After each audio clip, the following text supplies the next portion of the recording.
Today is Wednesday, December 4th. We'll fill you in on the chaos playing out in South Korea and what the U.S. government has to say about it. Also, the U.S. Supreme Court will take up the hot-button issue of transgender medicine in what's considered the most high-profile case of this term. Plus, certain illnesses are starting to tick up around the country. An unprecedented cyberattack hit companies like Verizon and AT&T. And Apple Music has named the top song of 2024. Those stories and even more news to know coming up.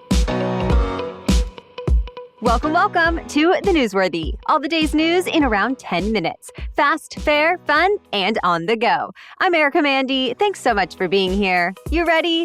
Let's do this. One of America's closest Asian allies is going through some political turmoil this week. South Korea's president, Yoon Suk-yeol, declared emergency martial law.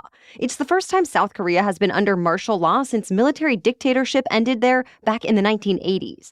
With that, all political activity comes to a halt. The local media is put under government control, and more. The president said the drastic step was needed because his political opponents are overly sympathetic to North Korea and are plotting against democracy. But then thousands of protesters flooded the streets, chanting "End martial law."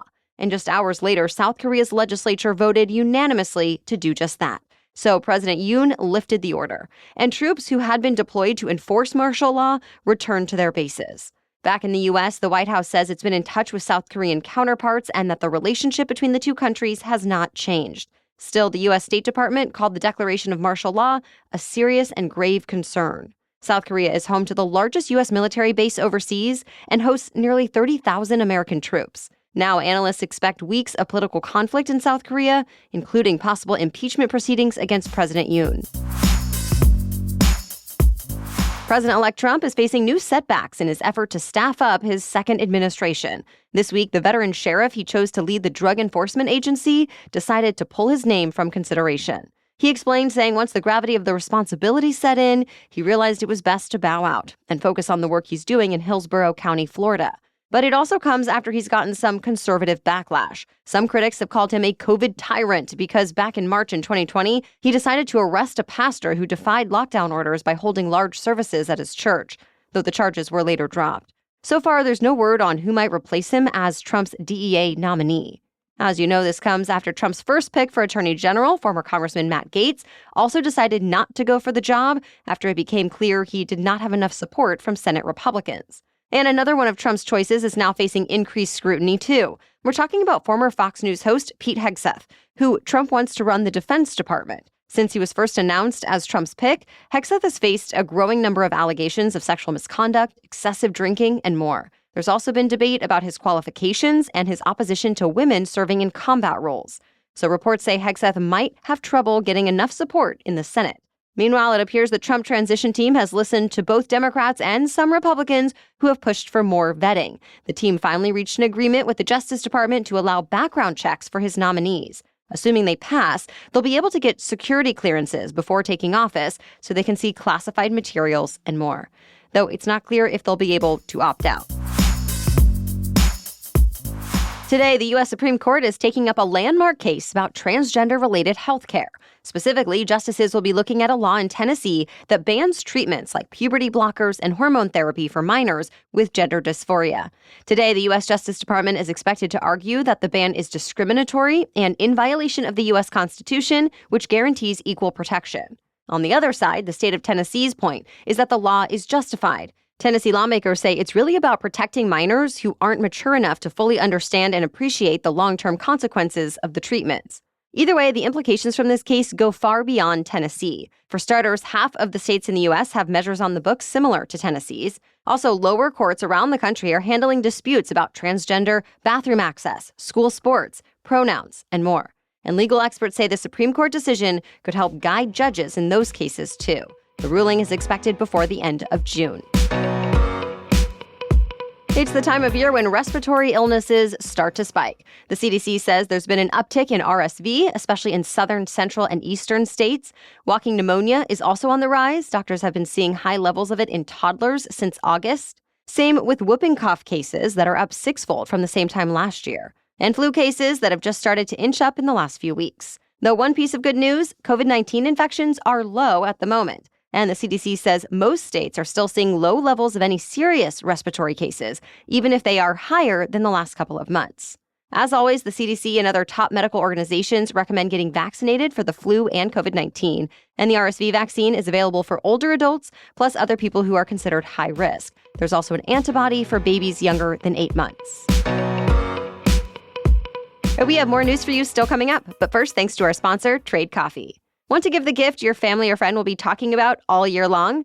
A Trade subscription is not just coffee. It is an experience that keeps on giving. Every month, your gift recipient will get a new freshly roasted coffee perfectly matched to their taste from one of the top small batch roasters in the U.S. I've enjoyed coffee from Sterling Coffee Roasters, Bird Rock Coffee Roasters, Dune Coffee Roasters, and more. It's like getting your loved one a tour of the country's best coffee shops without leaving home. I can tell you from my experience that it is such a fun process to receive the coffee in the mail each month, and the coffee itself is super fresh and high quality. I personally love trying all different kinds. So are you ready to cross that last gift off your list? Trade is offering their best savings of the year on gift subscriptions right now. So head to drinktrade.com/newsworthy to send a personalized coffee subscription in minutes. Again, go to drinktrade.com/newsworthy while Trade is offering their best savings of the year on gift subscriptions. Okay, now back to the news. More lake effect snow is expected to hit the Great Lakes region. It actually still hasn't stopped snowing in parts of the Midwest and Northeast. Some areas of Pennsylvania, Michigan, and Ohio have seen close to 6 feet of snowfall already. It's not clear exactly how much snow will fall this time around, but the National Weather Service says some areas could see another foot of snow. By tonight, it will be windy too, and some places could see near blizzard conditions. So a new batch of winter storm advisories have been issued. For now, they're set to expire by the end of this week. The FBI is warning about a massive Chinese cyberattack on cell phone and internet companies, and officials are encouraging Americans to encrypt their messages to hide them from hackers. The Chinese group responsible has gone after companies like Verizon, AT&T, T-Mobile, and others to get information about American political leaders and national security. And the FBI has not been able to completely get rid of the hackers, even though the attack was identified months ago. So officials are asking telecommunication companies to boost their network security. And for now, they're suggesting the rest of us consider using encrypted message and calling services like Signal and WhatsApp. They automatically encrypt both texts and calls end-to-end. iMessage and Google Messages also have that ability, though you have to turn it on.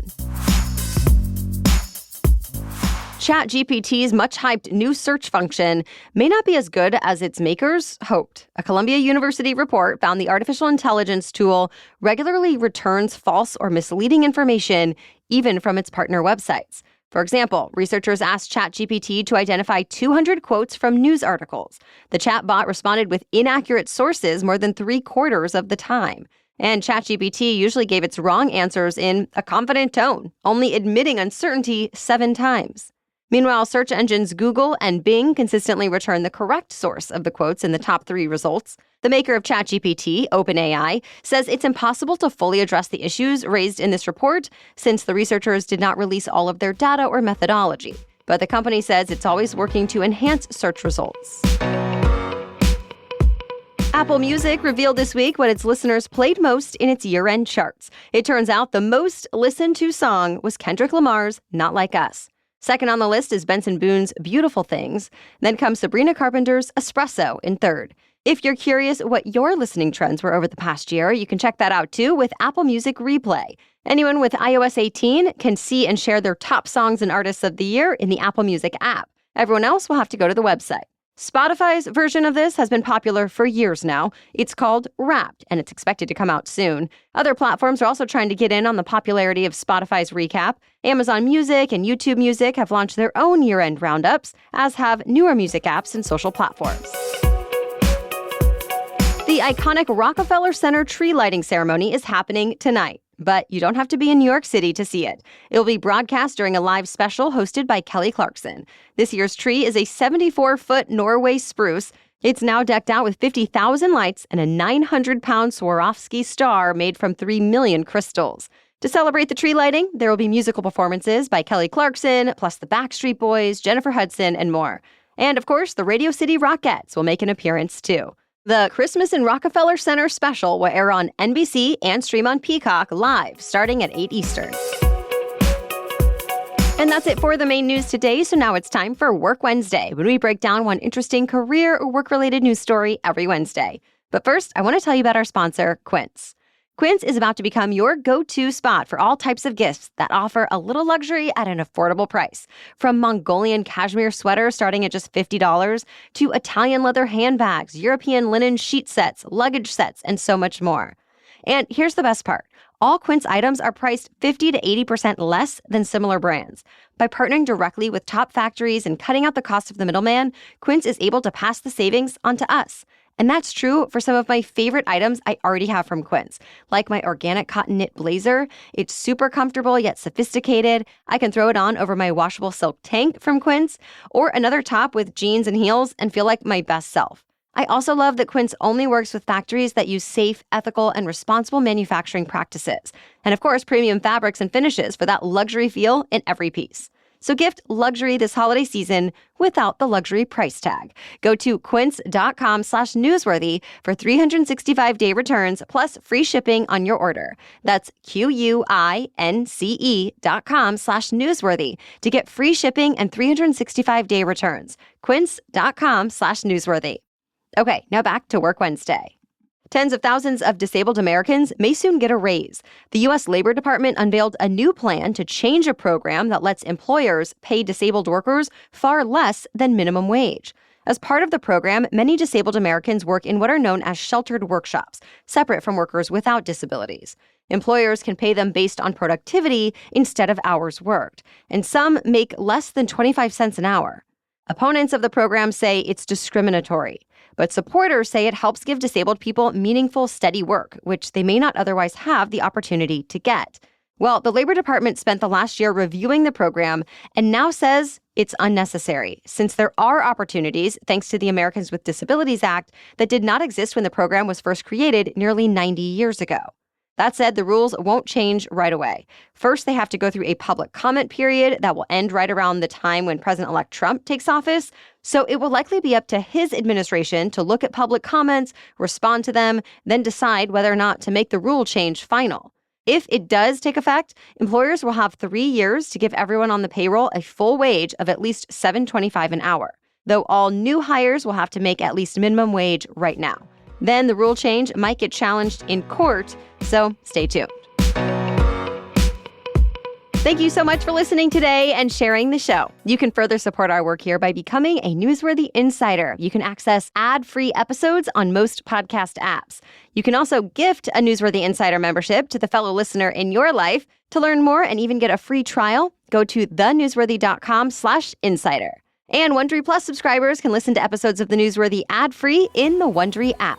Thank you again for being here. We'll be back tomorrow. Until then, have a great day.